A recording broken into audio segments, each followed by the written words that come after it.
lógica es una ciencia, un conjunto de teorías, fórmulas, conceptos y técnicas con la que se estudia uno de los planteamientos más importantes de la historia, el razonamiento. Cuando pensamos en alguien inteligente, de buen lenguaje, con argumentos válidos y una fuerte postura ideológica, decimos que esa persona es una persona bastante razonable. Pero, ¿qué es la razón? ¿La relación entre una idea y otra idea que juntas forman un concepto? ¿Qué son los conceptos? ¿Qué son las ideas? Todas estas preguntas y muchas otras más se formulan dentro de esta ciencia. No hablamos de la mente en sí como algo biológico.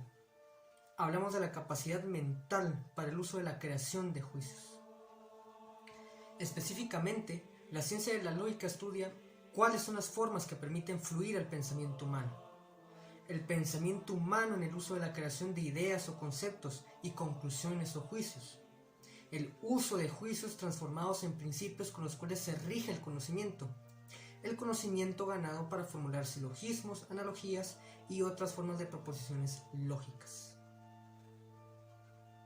El objetivo esencial de la lógica se puede reducir a una sola: la búsqueda de la verdad, apegada a una estructura lógica y basada en un contenido específico del argumento de dicha verdad y su interpretación con el lenguaje.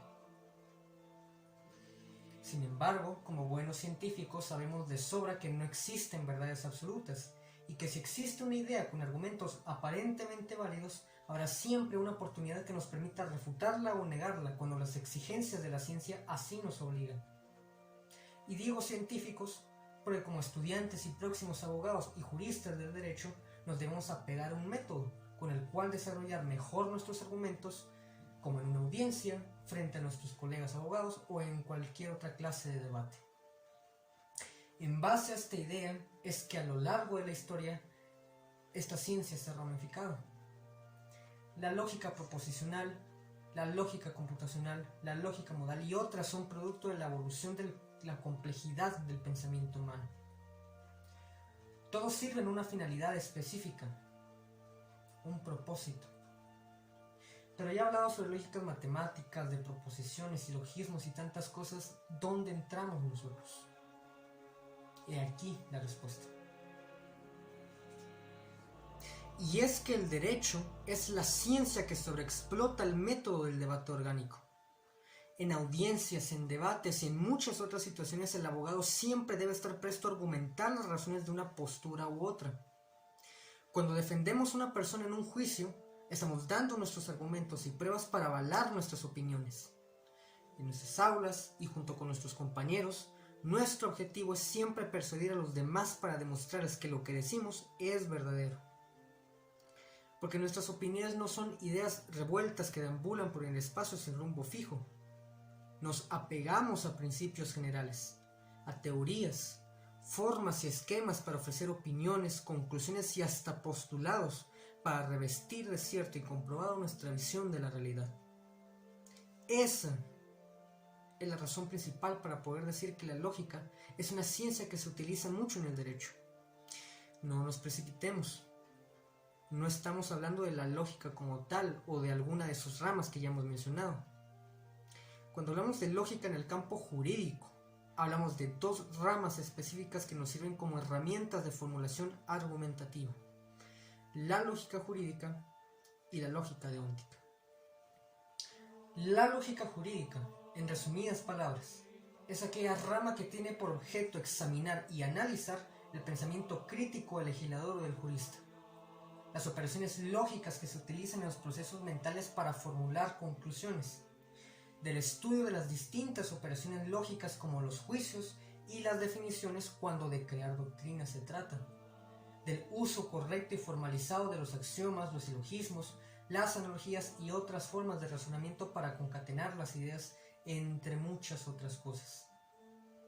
La lógica deóntica, también ligada a la ciencia jurídica, es una rama que se encarga del desarrollo de teorías y fórmulas para la interpretación de las normas, entendidas como los principios que se imponen en una sociedad para corregir su conducta en aras de un orden social.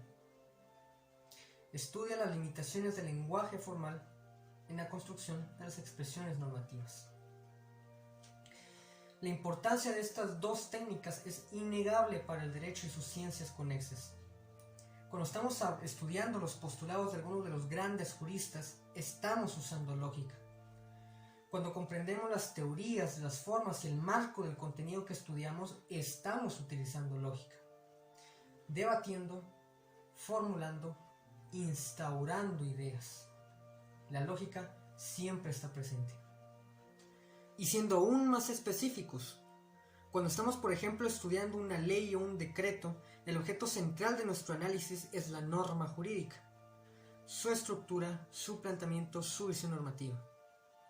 Existen distintos métodos de interpretación. Ahí está el método gramatical, cuando realizamos la acción interpretativa ajustándonos al significado literal de las palabras. El método lógico, cuando la interpretación se crea aplicando la norma a la realidad de la sociedad en donde se aplica. Todos esos métodos sirven al propósito de la interpretación. Pero ¿qué sucede si el análisis va más allá del significado de la norma? ¿Qué ocurre entonces cuando nuestros métodos no aplican al error que observamos? Ahí es donde entra la lógica jurídica. Los principios del tercero excluido, de contradicción, de razón suficiente y de identidad nos permiten entender cómo podemos solucionar los conflictos más allá de una simple interpretación. Encontrando errores ya no solo en la norma, sino en todo el sistema jurídico, es en donde esta ciencia adquiere más fuerza. Y con la lógica deóntica es lo mismo. A veces lo que debemos resolver no es el sentido del supuesto, sino de sus presupuestos. Las modalidades de conducta son una excelente guía para cualquier legislador en su labor profesional. ¿Cómo se puede estructurar una sociedad ordenada y eficazmente? ¿Cuáles son las bases de un orden jurídico perfectamente estructurado, de una constitución poderosa? ¿Cómo pueden agilizarse los procedimientos formales del derecho si queremos que la aplicación de la justicia sea más pronta y eficaz? Sencillamente, en normas jurídicas creadas con una estructura deóntica acorde a las necesidades de la realidad social. Porque es muy diferente que una norma prohíba a que otra faculte, o que una obligue y la otra permita.